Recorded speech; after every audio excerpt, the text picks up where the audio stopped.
Oui, bonjour. Là, aujourd'hui, on va aborder un cours sur tout ce qui est SLT, schéma de liaison à la Terre.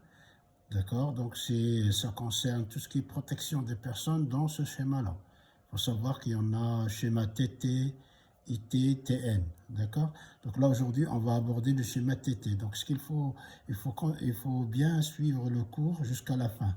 Il y aura une application, d'accord? Il y aura une étude sur une boucle de défaut. Allez, on y va. Cahier des charges. Mise en situation. Dans une installation domestique, un récepteur lave-linge présente un défaut.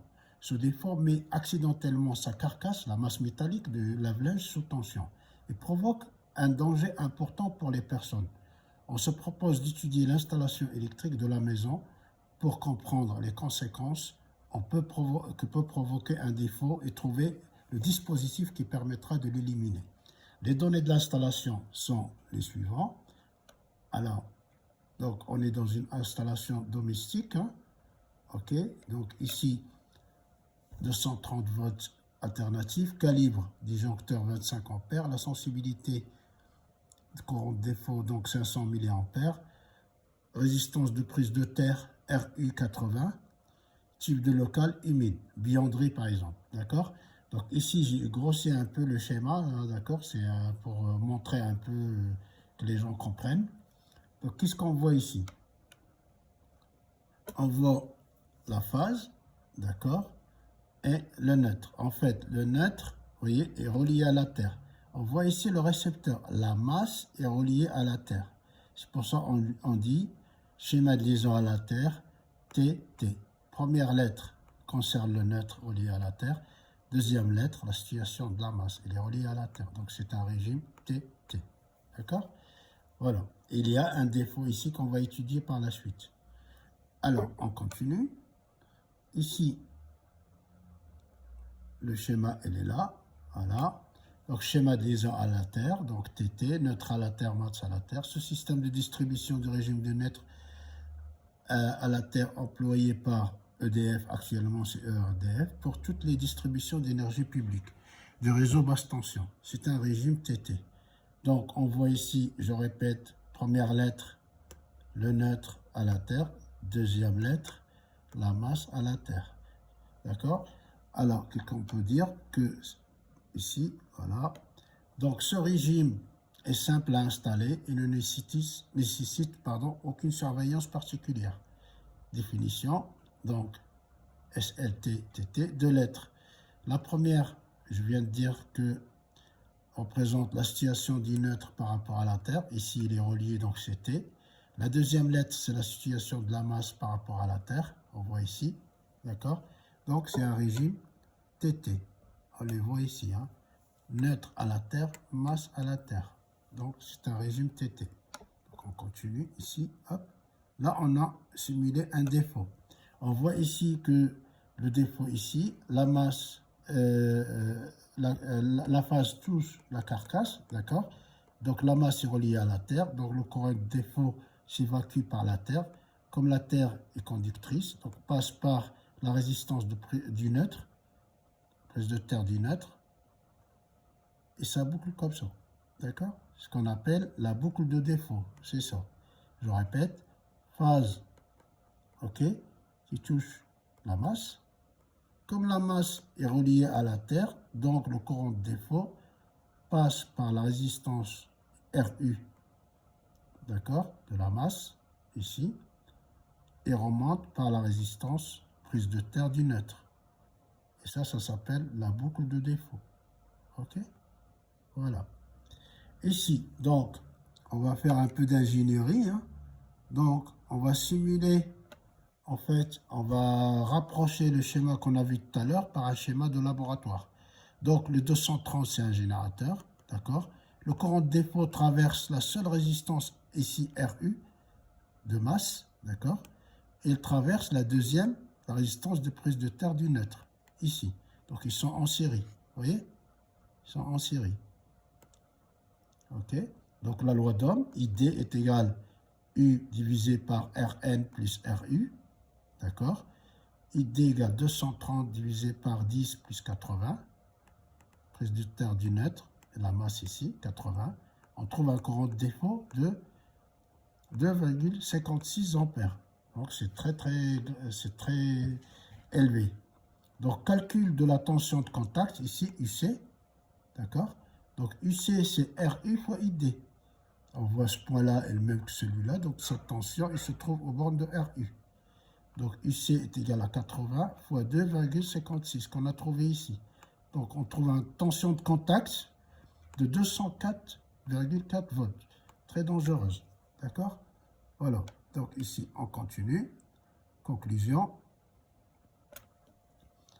Il y a danger pour la personne car la tension de contact est supérieure à la norme et le courant de défaut est important. Pourquoi? Parce qu'on est dans un local, par exemple, buanderie, c'est humide, donc la tension de contact ne doit pas dépasser 25. D'accord? Parce que milieu humide, si c'est un milieu sec, c'est 50 volts. Donc ici, on va faire l'étude, on continue. Voilà. Donc, cas où le récepteur n'est pas relié à la Terre, on suppose que la machine n'est pas reliée à la Terre et on fait l'étude. D'accord? Alors, qu'est-ce qu'on voit ici? On fait notre schéma équivalent. Donc là, on assimile le défaut ici. D'accord? Le neutre toujours relié à la Terre. Là, la masse n'est pas reliée. Donc, on l'a fait volontairement pour faire l'étude. Donc ici, le générateur, vous voyez comment on fait? Générateur, on représente comme ça, schéma de labo, d'accord? La tension. UC, c'est entre la masse, la Terre, d'accord? Il est là. Et le défaut, Rn, elle est là. Mais comme il n'est pas relié, vous voyez, il n'y a pas de résistance. Donc c'est un circuit ouvert. Donc ce point-là, on le retrouve ici, et ce point-là, il est là. Donc ID égale 0, comme il n'est pas relié. Il n'y a pas de courant de défaut parce qu'il n'est pas relié à la Terre, d'accord? Par contre, vous remarquez que ce point-là vient chercher la tension de la source. Vous voyez, ce point-là vient ici. Donc, on se retrouve UC égale 230 volts. Ce qu'il faut remarquer, on n'a pas de courant de défaut parce que la masse n'est pas reliée à la Terre. Mais par contre, on a une tension qui est très élevée, UC. D'accord? 230 volts. Je répète, ici, il n'est pas relié à la Terre. Donc, il y a ici un vide. Donc, ce potentiel vient chercher la source ici. Et là, il vient chercher le neutre. Donc, on se retrouve avec 230 volts. Conclusion, il y a danger car le défaut existe et qu'il y a une tension de contact de 230 volts entre la carcasse métallique et le lave-linge et le sol. D'accord? Donc, on continue. C'est pas parce qu'on n'a pas de courant de défaut que c'est pas dangereux. Donc, il y a UC égale 230. Alors là, on va faire le cas, d'accord? Cas où le récepteur n'est plus relié à la Terre et qu'une personne, on rajoute, d'accord? Une personne touche à la masse métallique, d'accord? Ici, d'accord? Alors le récepteur est toujours déconnecté de la prise, ici, c'est volontaire, hein? Mais une personne touche le lave-linge, ce qui va permettre au courant de défaut de traverser le corps humain. D'accord? Vous voyez? Défaut ici, phase touche ici, la masse n'est pas reliée, donc la personne touche ici, donc il est traversé par le courant de défaut.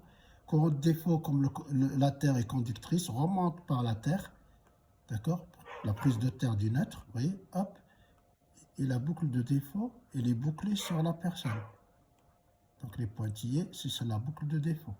Donc je répète, la masse n'est pas reliée à la Terre, c'est une étude, hein. La personne touche le lave-linge, ici, donc il sera traversé par le courant de défaut. Comme la Terre elle est conductrice, le courant de défaut remonte par la prise de terre du neutre et ça boucle par la personne. D'accord? Là, on va supposer que la résistance RH de la personne elle est de 1000 ohms. OK? Et on va faire l'étude. Donc, on fait le même principe. D'accord? On fait un schéma de laboratoire, hein, de physique appliquée. Hein. Le générateur ici, tension. D'accord? Il faut, là, le courant de défaut, il est là. Hop. RH de la personne, la résistance, on remplace ici par une résistance. OK? la boucle ici se fait par la Terre, donc on boucle ici, on remonte par Rn. D'accord? Donc, notre schéma ici de labo nous donne le générateur V, là, nous donne le courant ID qui est là, RH, la résistance de la prise de la personne, elle est là, les deux liaisons ici, donc on ne passe pas par là parce que c'est pas relié. On remonte par la prise de terre du neutre. Vous voyez? Donc RH en ciré avec Rn. Rn est de l'ordre de 10 ohms. Hein? D'accord? C'est des valeurs qu'on connaît. Alors, le calcul, la loi d'Ohm, toujours, ID est égal à V divisé par les deux résistances en série. D'accord? 230 divisé par 1000 plus 10. Bon, 10 c'est négligeable devant 1000. Hein. Donc, on trouve un courant de défaut de 0,23 ampères. Sachant que, attention, ça devient dangereux à partir de 25 milliampères. D'accord? Là, on est à 230 milliampères. Donc, calcul de la tension de contact. D'accord? C'est quoi la tension de contact? Je reviens au schéma. Hop. Alors, la tension de contact, c'est ça. UC égale à RH fois ID, la loi d'Ohm. D'accord? Donc, je remonte ici. D'accord? Donc, UC égale à RH fois ID. UC, d'accord? C'est quoi? C'est 1000. RH, c'est 1000 fois le courant de défaut qu'on a trouvé, 0,23. On trouve la tension de contact, il est 230 volts. C'est-à-dire la personne, elle est soumise à 230. Alors, conclusion, on va voir la conclusion ici. Hop. Donc, c'est très dangereux. Donc, conclusion. La personne est traversée par un courant dangereux, il se mise à un potentiel élevé et sera électrisé. Il faut obligatoirement la présence du conducteur de protection, c'est-à-dire il faut relier la masse à la Terre, qui relie la masse à la masse métallique. Cette condition est nécessaire. Elle est nécessaire, mais elle n'est pas suffisante à la protection des personnes. On va voir pourquoi. Donc le premier défaut chez nous doit être éliminé obligatoirement par le déclenchement d'un dispositif de coupure automatique détectant des courants différentiels. D'accord? Dès qu'il y a un défaut à la maison, ça doit couper. Alors, cette protection, elle est faite par le différentiel. Pardon. Donc, on continue. Alors, c'est quoi un différentiel? Alors, le disjoncteur différentiel permet la détection d'un courant de fuite dans la prise de terre pour mettre hors tension le récepteur avant qu'une personne ne s'électrocute. Nous allons comprendre comment fonctionne ce dispositif de protection. Alors, le schéma disjoncteur, symbole magnétothermique différentiel. D'accord? Magnéto, c'est-à-dire contre celui-là, ce symbole-là contre les courts-circuits, celui-là contre les surcharges. Mais par contre, là, on voit une bague. Et c'est lui le différentiel résiduel. Donc, c'est un DDR. D'accord? Donc, on va regarder un peu au détail. Donc, on a fait un petit schéma électrique ici. OK? Donc, les pôles, c'est un bipolaire. D'accord? Le pôle de coupure. OK? Ici, le symbole qu'on a dit magnétothermique. Il y a un électroaimant ici. D'accord? C'est la bobine de détection ici, en cas de défaut. Et là, c'est les bobines de phase. La bobine de phase, la bobine de neutre. Et là, ça, c'est un tore. OK? Donc, on va regarder le fonctionnement. OK? Donc, le principe de fonctionnement du disjoncteur. Aucun défaut détecté. Le courant passe par là, va sur la bobine de phase, alimente le moteur et repart par le neutre. Il n'y a pas de problème. D'accord? Là, quand c'est comme ça, on a le courant I1 dans la phase égale le courant I2 qui remonte.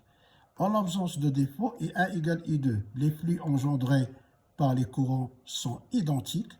La bobine de détection, vous voyez, là, elle ne détecte pas de défaut. Aucun flux. Elle n'est pas excitée, donc il n'y a pas de problème. D'accord? Pas de défaut, le courant passe ici dans la bobine de phase, alimente le moteur et repart par le neutre. Donc, la bobine ici n'a pas détecté de défaut. OK? Donc, on continue. Par contre, là, on va regarder en cas de défaut. D'accord? Donc, détection de défaut. Qu'est-ce qu'on remarque ici? Là, on a le défaut. Vous voyez, I1. Donc, I1 ne sera plus égal à I2. Vous voyez, le courant de défaut va passer la masse, comme il est relié à la Terre, il y aura un petit défaut ici. Le courant, vous voyez, la loi des nœuds.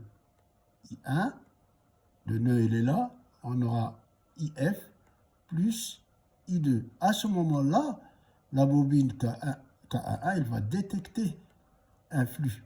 Elle va exciter K2 qui va ouvrir les contacts. D'accord? On va regarder ça proprement. Donc, nous sommes en présence d'un défaut d'isolement dans le récepteur et d'un courant de fuite qui circule dans le conducteur de protection PE. Qu'on a dit, I1 est différent de I2, donc les flux ils sont différents.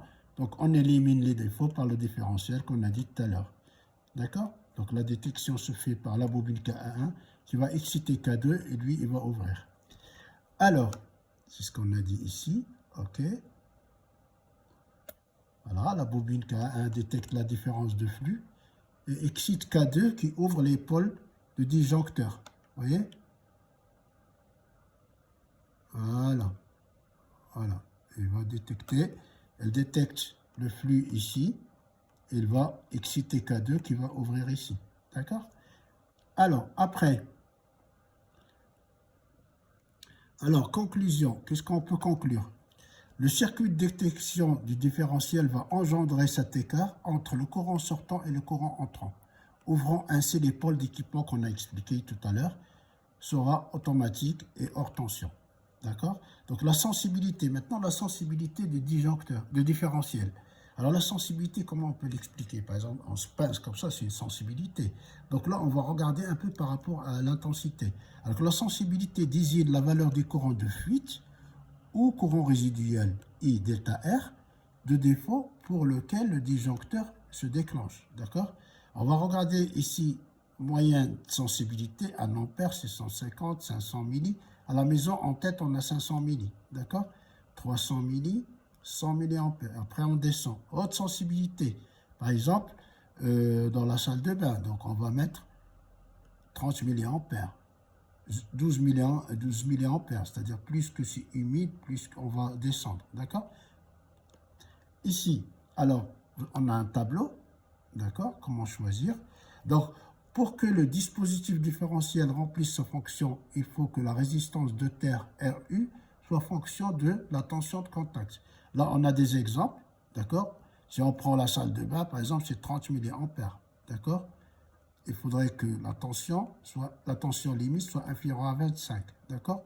Dans un milieu sec, inférieur à 50 volts. Donc, on va regarder comment on choisit le dispositif. Donc, choix du dispositif de protection. Fonction assurée, interrupteur, disjoncteur. Tension limite de sécurité, tension de réseau et nombre de pôles.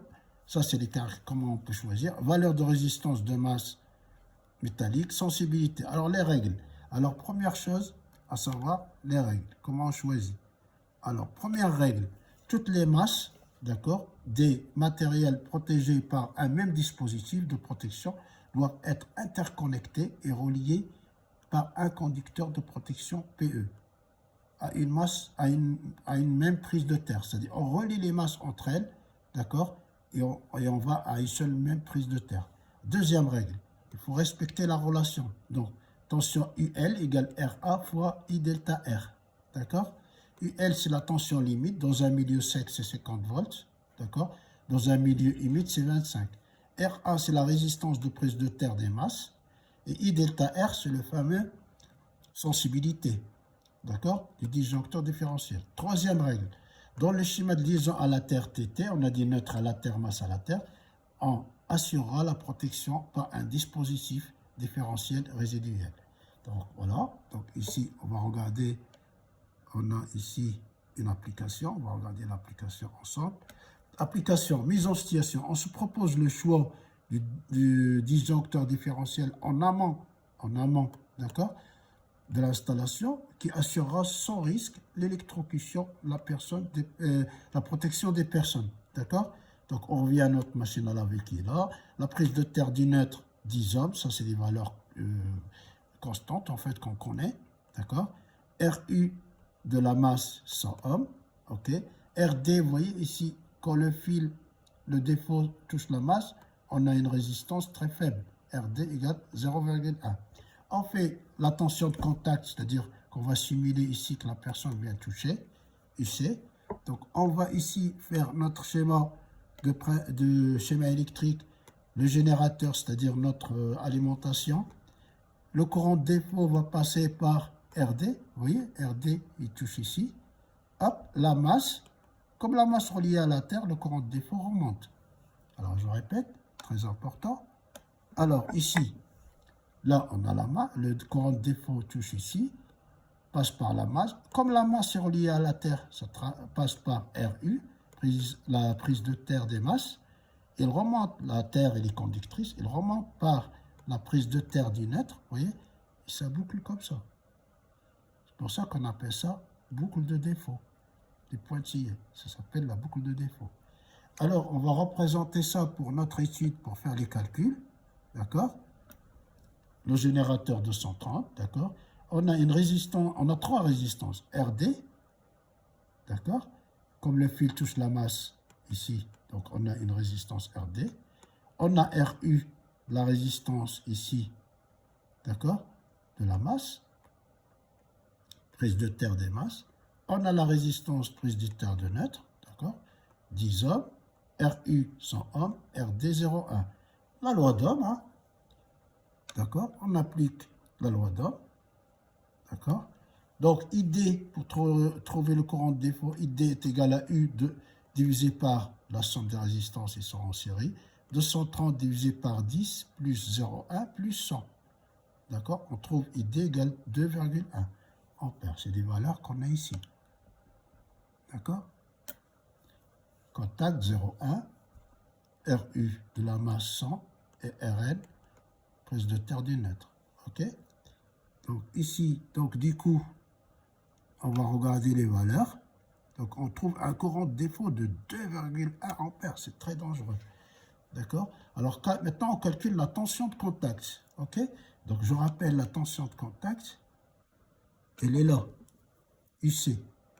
C'est-à-dire là où la personne va toucher. UC. Et comme ce point-là, c'est la Terre, donc UC, il se trouve entre cette résistance-là et celle-là. On va regarder. Hop. Donc, vous voyez, UC est égal à RU fois ID. Pourquoi RU? Donc, parce que ici, ce point-là, il est là. D'accord? Cette flèche-là, elle est là. Donc, UC se trouve au bord de RU. La loi d'Ohm, UC égale RU fois ID. D'accord? Donc, on regarde calmement. Voilà, hop. Et on fait le calcul. Donc, calcul de la tension de contact. UC égale RU fois ID. 100 fois 2,1. ID, on l'a trouvé avant. Hein.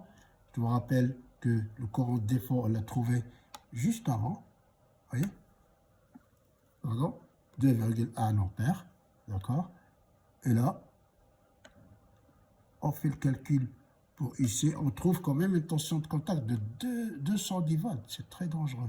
Calculer la sensibilité. Là, le but, c'est de calculer la sensibilité du disjoncteur. On revient à la formule qu'on a dit tout à l'heure, qui est donnée par le constructeur. D'accord? UL, la tension limite, fois RA, fois I delta R, c'est-à-dire la sensibilité. On trouve I delta R, la tension limite, milieu sec, d'accord, 50 volts, divisé par 100. On trouve I delta R est égal à 500 mA. Alors, comment on a trouvé ça? Donc, on va regarder, on revient ici, d'accord? Hop, c'est cette formule-là, d'accord? Voilà, ici, U delta R, donc, pardon, vous voyez, UL, la tension limite, RA fois I delta R. UL, vous voyez, c'est la tension limite. Là, on a choisi un milieu sec. Donc, on a pris 50 volts. D'accord? RA, c'est la résistance de prise de terre des masses. D'accord? La résistance de prise de terre des masses. Donc là, on a trouvé combien? On a pris combien, nous, pour notre calcul? Hop. On a pris 100. D'accord? On a pris 100. Donc, on trouve I delta R, 500 mA. Alors, choisir le disjoncteur différentiel. Donc, nombre de pôles, il y en a 2. Phase neutre. La tension 230. Le calibre 25. Et là, la sensibilité, vous voyez, sensibilité 500 mA. Donc ici, donc quand vous regardez la référence, c'est 16 874. Proposer une solution pour assurer la sélectivité totale, il faut ajouter en aval, c'est-à-dire on rajoute un disjoncteur différentiel, d'accord, un second disjoncteur différentiel avec une sensibilité de 30 milli, d'accord, pour vraiment être sûr, plus proche, juste pour protéger par rapport à la machine à laver, d'accord. Alors ici, on les voit ici, hein. Voilà, là on a le tableau, hein. D'accord. Donc ici, on voit ici trois pôles, d'accord.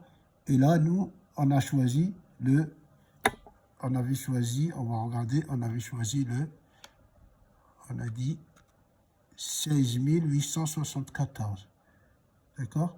On a choisi le 16 874, d'accord.